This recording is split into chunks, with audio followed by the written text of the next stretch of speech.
ನಮಸ್ಕಾರ. ಇವತ್ತು ನಾವು ಆಮ್, ಒಂದು ವಿಶೇಷವಾದ ಆಸ್ಪತ್ರೆ ಪ್ರಕಟಣೆ ಬಗ್ಗೆ ಮಾತಾಡೋಣ ಅಂತಿದೀವಿ. ಇದು ಬಂದಿರೋದು ಕತಾರೆ ನರ್ಸಿಂಗ್ ಹೋಮ್ ಮತ್ತು ಮಲ್ಟಿ ಸ್ಪೆಷಾಲಿಟಿ ಆಸ್ಪತ್ರೆಯಿಂದ. ಹೌದು, ಇದೊಂದು ಇಂಟ್ರೆಸ್ಟಿಂಗ್ ಕೇಸ್ ಸ್ಟಡಿ ತರ ಇದೆ. ಹೌದು ಅಲ್ವಾ? ಒಂದು ENT ಚಿಕಿತ್ಸೆ ಬಗ್ಗೆ ಯಶಸ್ವಿಯಾಗಿದೆ ಅಂತ. ಕರೆಕ್ಟ್. ಇದು 10 ವರ್ಷದ ಮಗುವಿಗೆ ಸಂಬಂಧಿಸಿದ್ದು. ಆ ಮಗುವಿಗೇನಾಗಿತ್ತು ಅಂದ್ರೆ ಅಂಕಿಲೋಗ್ಲೋಸಿಯಾ ಅಂತ ಹೇಳ್ತಾರೆ. ಅಂಕಿಲೋಗ್ಲೋಸಿಯಾ ಸ್ವಲ್ಪ ಕಷ್ಟವಾದ ಪದ. ಹೌದು, ಅಂದ್ರೆ ಸಾಮಾನ್ಯವಾಗಿ ಟಂಗ್ ಟೈ ಅಂತಾರಲ್ಲ, ಅದೇ ಇದು. ನಾಲಿಗೆ ಕೆಳಗಡೆ ಒಂದು ಪೊರೆ ಇರುತ್ತಲ್ಲ, ಅದು ಸ್ವಲ್ಪ ಬಿಗಿಯಾಗಿರುತ್ತೆ. ಓ, ಟಂಗ್ ಟಾಯ್, ಆ ಹೆಸರು ಕೇಳಿದ್ದೀನಿ. ಸರಿ. ಅಂದ್ರೆ ನಾಲಿಗೆ ಚಲನೆಗೆ ಕಷ್ಟ ಆಗೋದು. ಎಕ್ಸಾಕ್ಟ್ಲಿ. ನಾಲಿಗೆ ಫ್ರೀಯಾಗಿ ಮೂವ್ ಆಗಲ್ಲ. ಇದರ ಪರಿಣಾಮಗಳು ಅಂದ್ರೆ ಎಷ್ಟರ ಮಟ್ಟಿಗಿರುತ್ತೆ? ವರದಿಯಲ್ಲಿ ಏನ್ ಹೇಳಿದ್ದಾರೆ? ಬರೀ ಮಾತಾಡೋ ಕಷ್ಟನಾ ಅಥವಾ ಬೇರೆ ಏನಾದರೂ? ಒಳ್ಳೆ ಪಾಯಿಂಟ್ ಇದು. ನೋಡಿ, ವರದಿ ಪ್ರಕಾರ ಇದು ಬರೀ ಮಾತಿನ ಸ್ಪಷ್ಟತೆ ಸಮಸ್ಯೆ ಅಷ್ಟೇ ಅಲ್ಲ. ಹೌದಾ? ಹೌದು. ನಾಲಿಗೆ ಸರಿಯಾಗಿ ಚಲಿಸದೇ ಇದ್ರೆ ಲೈಫ್ ಲಾಂಗ್ ಮಾತು ತೊಡ್ದೋಲಾಗಿ ಉಳಿದುಬಿಡಬಹುದು. ಅಷ್ಟೇ ಅಲ್ಲ, ಕೆಲವು ಕೇಸ್ಗಳಲ್ಲಿ ಇದು ಊಟ ಮಾಡೋಕೆ ಅಂದ್ರೆ ಅಗಿಯೋಕೆ, ನುಂಗೋಕೆ ಕೂಡ ತೊಂದರೆ ಕೊಡುತ್ತೆ ಅಂತ ಹೇಳಿದ್ದಾರೆ. ಹಾಗಾದ್ರೆ ಇದು ನಾವು ಅಂದ್ಕೊಂಡಿದ್ಕಿಂತ ಸೀರಿಯಸ್ ಅನ್ಸುತ್ತೆ. ಅಂದ್ರೆ ಊಟ ಮಾಡೋಕ್ಕೂ ಕಷ್ಟ ಅಂದ್ರೆ. ಹೌದು, ದಿನನಿತ್ಯದ ಜೀವನದ ಮೇಲೆ ಪರಿಣಾಮ ಬೀರುತ್ತೆ ಅಲ್ವಾ? ಖಂಡಿತ. ಹಾಗಾದ್ರೆ ಈ ನಿರ್ದಿಷ್ಟ ಕೇಸ್, ಈ 10 ವರ್ಷದ ಮಗುವಿನ ಕೇಸ್ನಲ್ಲಿ ಏನ್ ವಿಶೇಷ? ಚಿಕಿತ್ಸೆ ಹೇಗ್ ಮಾಡಿದ್ರು? ಆಸ್ಪತ್ರೆಯ ENT ಸ್ಪೆಷಲಿಸ್ಟ್ ಡಾಕ್ಟರ್ ಪೂರ್ಣಿಮಾ ಅಂತ ಅವರು ಈ ಸರ್ಜರಿ ಮಾಡಿದ್ದಾರೆ. ಇಲ್ಲಿ ಮುಖ್ಯವಾದದ್ದೇನು ಅಂದ್ರೆ ಅವರ ಟೈಮ್ಲಿ ಇಂಟರ್ವೆನ್ಷನ್ ಮತ್ತೆ ನಿಖರತೆ, ಅಂದ್ರೆ ಸರಿಯಾದ ಸಮಯಕ್ಕೆ ಸರಿಯಾದ ರೀತಿಯಲ್ಲಿ ಚಿಕಿತ್ಸೆ ಕೊಟ್ಟಿದ್ದು. ಹೌದು, ಆದ್ರೆ ಟಂಗ್ ಟೈ ಸಾಮಾನ್ಯವಾಗಿ ಚಿಕ್ಕ ವಯಸ್ಸಲ್ಲೇ ಗೊತ್ತಾಗುತ್ತಲ್ವಾ? ಈ ಮಗುಗೆ 10 ವರ್ಷದಲ್ಲಿ ಹೇಗೆ? ಹೌದು, ಸಾಮಾನ್ಯವಾಗಿ ಬೇಗ ಗೊತ್ತಾಗುತ್ತೆ. ಬಹುಶಃ ಈ ಮಗುವಿನ ಕೇಸ್ನಲ್ಲಿ ಅದು ಅಷ್ಟು ಗಂಭೀರವಾಗಿ ಮೊದಲು ಕಂಡಿರ್ಲಿಲ್ವೇನೋ ಅಥವಾ ಗಮನಕ್ಕೆ ಬಂದಿರ್ಲಿಲ್ವೇನೋ. ಇರ್ಬೋದು. ಹಾಗಾದ್ರೆ ಆಪರೇಷನ್ ಆಯಿತು ಅಂದ್ರೆ ರಿಸಲ್ಟ್ ಹೇಗಿತ್ತು? 10ನೇ ವಯಸ್ಸಲ್ಲಿ ಮಾಡಿದ್ರೂ ಸುಧಾರಣೆ ಕಾಣ್ತಾ ಇದೆಯಾ? ಖಂಡಿತವಾಗ್ಲೂ. ವರದಿ ಅದೇ ಹೇಳೋದು.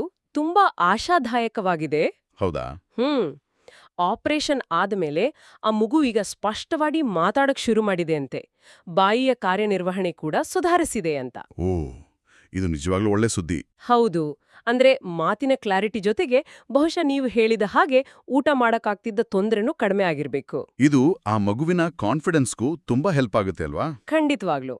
ಸೋಷಿಯಲ್ ಆಗಿ ಎಲ್ಲರ ಜೊತೆ ಬೆರೆಯೋಕೆ ಇದು ಮುಖ್ಯ. ಹಾಗಾದ್ರೆ ಈ ಯಶಸ್ವಿ ಕೇಸ್ನಿಂದ ನಮ್ಗೆ ಸಿಗೋ ಮುಖ್ಯ ಪಾಠ ಏನು? ಇದೊಂದು ಸಕ್ಸಸ್ಫುಲ್ ಸರ್ಜರಿ ಕತೆ ಅಷ್ಟೇನಾ? ಇಲ್ಲ, ಅದಕ್ಕಿಂತ ಹೆಚ್ಚಿದೆ. ಮುಖ್ಯವಾಗಿ ಇದು ಏನ್ ಹೇಳುತ್ತೆ ಅಂದ್ರೆ, ಟಂಗ್ ಟೈ ತರಹದ ಸಮಸ್ಯೆಗಳು ನೋಡೋಕೆ ಚಿಕ್ಕದು ಅನ್ಸಿದ್ರು ಆದಷ್ಟು ಬೇಗ ಗುರುತಿಸಿ ಚಿಕಿತ್ಸೆ ಕೊಡ್ಬೇಕು. Early detection important. ಕರೆಕ್ಟ್. ಯಾಕೆಂದ್ರೆ ತಡ ಆದಷ್ಟು ಸಮಸ್ಯೆಗಳು ಜಾಸ್ತಿ ಆಗ್ತಾ ಹೋಗ್ಬೋದು, ಸರಿಪಡಿಸೋಕು ಕಷ್ಟ ಆಗ್ಬಹುದು. ಸರಿ. ಇಲ್ಲಿ ಡಾಕ್ಟರ್ ಪೂರ್ಣಿಮಾ ಅವರ ಎಕ್ಸ್ಪರ್ಟೀಸ್ ಮತ್ತೆ ಪೇಷಂಟ್ ಕೇರ್ ಬಗ್ಗೆ ಅವರಿಗಿರೋ ಕಮಿಟ್ಮೆಂಟ್ ಬಗ್ಗೆ ವರದಿಯಲ್ಲಿ ಹೇಳಿದ್ದಾರೆ. ಅದು ಕೂಡ ಮುಖ್ಯ. ಹೌದು, ಸರಿಯಾದ ಟೈಮ್ಗೆ ಸರಿಯಾದ ಎಕ್ಸ್ಪರ್ಟ್ ಕೈಯಿಂದ ಟ್ರೀಟ್ಮೆಂಟ್ ಸಿಗೋದು ಎಷ್ಟು ಮುಖ್ಯ ಅಂತ ಇದು ತೋರಿಸುತ್ತೆ. ಹೌದು, ಬಾಲ್ಯದಲ್ಲಿ ಬರೋ ಇಂಥ ಸಮಸ್ಯೆಗಳಿಗೆ ಸಕಾಲಿಕವಾಗಿ ವೈದ್ಯಕೀಯ ಸಹಾಯ ಸಿಕ್ರೆ ಅದು ಆ ವ್ಯಕ್ತಿಯ ಇಡೀ ಜೀವನದ ಮೇಲೆ ಎಷ್ಟು ಪಾಸಿಟಿವ್ ಪ್ರಭಾವ ಬೀರ್ಬೋದು ಅನ್ನೋದಕ್ಕೆ ಇದೊಂದು ಒಳ್ಳೆ ಉದಾಹರಣೆ. ನಿಜ. ಮಾತು ಸರಿ ಹೋಯ್ತು, ಊಟ ಮಾಡಕ್ ಈಸಿ ಆಯ್ತು ಅಂದ್ರೆ ಅದು ಅವರ ಸಾಮಾಜಿಕ ಭಾವನಾತ್ಮಕ ಬೆಳವಣಿಗೆಗೂ ಸಹಾಯ ಮಾಡುತ್ತೆ. ನೀವೇ ಹೇಳಿದ್ದು ಪರ್ಫೆಕ್ಟ್. ಇದು ಬರೀ ಫಿಸಿಕಲ್ ಅಲ್ಲ, ಸೈಕಲಾಜಿಕಲ್ ಆಗಿಯೂ ಇಂಪ್ಯಾಕ್ಟ್ ಮಾಡುತ್ತೆ. ಸೊ ಒಟ್ಟಾರೆ ಈ ಕೇಸ್ ಏನನ್ನುತ್ತೆ ಅಂದ್ರೆ, ಸಿಂಪಲ್ ಆದ ಮೆಡಿಕಲ್ ಪ್ರೊಸೀಜರ್ ಕೂಡ ಜೀವನದ ಕ್ವಾಲಿಟಿನ ಹೇಗೆ ಇಂಪ್ರೂವ್ ಮಾಡ್ಬೋದು ಅಂತ. ಹಾಗಾದ್ರೆ ಕೊನೆಗೊಂದು ಯೋಚನೆ. ಈ ತರದ ವೈದ್ಯಕೀಯ ಯಶಸ್ಸಿನ ಕಥೆಗಳು, ಅಂದ್ರೆ ಈ ಟಂಗ್ ಟೈನಿಂದ ಮಗುಗೆ ರಿಲೀಫ್ ಸಿಕ್ಕಿದ್ದು, ಇದು ನಮ್ಮ ಸಮಾಜದಲ್ಲಿ ಬೇರೆ ಆರೋಗ್ಯ ಸಮಸ್ಯೆಗಳ ಬಗ್ಗೆ ಜನರಲ್ಲಿರೋ ತಿಳುವಳಿಕೆ ಮೇಲೆ ಹೇಗೆ ಪರಿಣಾಮ ಬೀರ್ಬೋದು ಅನ್ಸುತ್ತೆ? ಇದು ಯೋಚನೆ ಮಾಡಬೇಕಾದ ವಿಷಯನೇ. ಬಹುಶಃ ಇಂಥ ವರದಿಗಳಿಂದ ಬೇರೆ ಪೇರೆಂಟ್ಸ್ಗೆ ತಮ್ಮ ಮಕ್ಕಳಲ್ಲಿ ಇದೇ ಥರ ಏನಾದ್ರೂ ಲಕ್ಷಣ ಕಂಡ್ರೆ ತಕ್ಷಣ ಡಾಕ್ಟರ್ ಹತ್ರ ಹೋಗೋಕೆ ಒಂದು ಪ್ರೇರಣೆ ಸಿಗಬಹುದು. ಹೌದು, ಕೆಲವೊಮ್ಮೆ ನಿರ್ಲಕ್ಷ್ಯ ಮಾಡ್ತಾರಲ್ವಾ, ಇದೇನು ಸಣ್ಣದು, ಅದೇ ಸರಿ ಹೋಗುತ್ತೆ ಅಂತ. ಅದೇ ಆ ಮನೋಭಾವ ಬದಲಾಗುತ್ತೆ. ಇಂಥ ಸಕ್ಸೆಸ್ ಸ್ಟೋರಿಗಳು ಸಕಾಲ ಚಿಕಿತ್ಸೆ ಯಾಕೆ ಮುಖ್ಯ ಅಂತ ಜನರಿಗೆ ಮನವರಿಕೆ ಮಾಡಿಕೊಡುತ್ತೆ. ಹೌದು, ಅವೇರ್ನೆಸ್ ಕ್ರಿಯೇಟ್ ಆಗುತ್ತೆ. ಖಂಡಿತ. ಒಂದು ವೈದ್ಯಕೀಯ ಯಶಸ್ಸು ಅನ್ನೋದು ಬರೀ ಆ ವ್ಯಕ್ತಿಗೆ ಅಷ್ಟೇ ಅಲ್ಲ, ಅದು ಸಮಾಜಕ್ಕೂ ಒಂದು ಪಾಠ ಕಲಿಸುತ್ತೆ. ಸರಿ, ಈ ವಿಷಯದ ಬಗ್ಗೆ ಇಷ್ಟು ಆಳವಾಗಿ ಚರ್ಚಿಸಿದ್ದಕ್ಕೆ ಧನ್ಯವಾದಗಳು. ಧನ್ಯವಾದಗಳು.